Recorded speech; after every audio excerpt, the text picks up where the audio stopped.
প্রিয় অষ্টম শ্রেণীর ছাত্রছাত্রীরা, তোমাদের গত বছরের যে সংস্কৃত প্রশ্নপত্র কেমন ছিল তার একটা নমুনা নিয়ে এসেছি। দেখো 25 নম্বরের পরীক্ষা ছিল এবং 40 মিনিট বা 50 মিনিট সময় ছিল।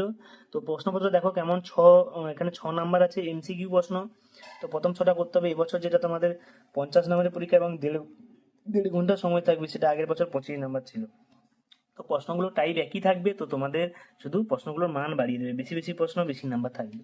তো একের দাগে 6টা দেখো, প্রত্যেকটা দিয়েছে এখানে তুমুল প্রত্যয়ান্ত শব্দ, এটা এই ড্যাশ কাজ করে, কোন ক্রিয়ার কাজ করে, এটা লিখতে হবে, তোমরা দেখবে।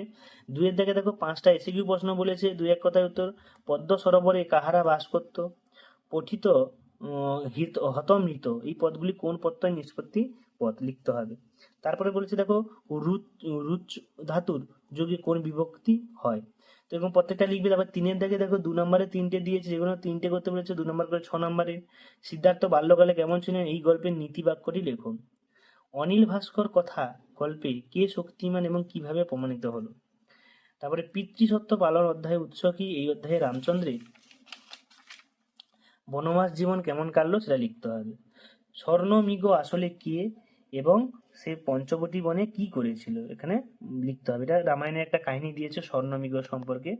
4-এর দাগে দেখো এখানে অব্যয়পদ গঠন করতে, বাক্য গঠন করতে বলেছে না, 2টি, বিনা, বহি এবং ইতি দিয়ে। ঠিক আছে।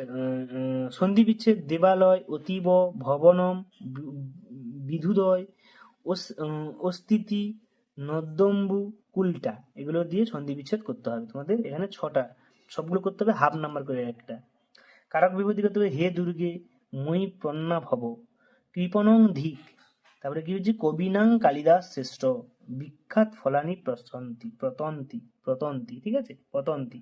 তো এই হচ্ছে তোমাদের টোটাল সংস্কৃত প্রশ্নপত্র। তো তোমরা এগুলো প্র্যাকটিস করো, না পারলে কমেন্টে লেখো, আমি অ্যান্সারগুলো বলে দেবো। তো দেখা যাচ্ছে পরের ভিডিওতে, পরে প্রশ্নপত্র নিয়ে আলোচনা করবো। সকলকে ধন্যবাদ।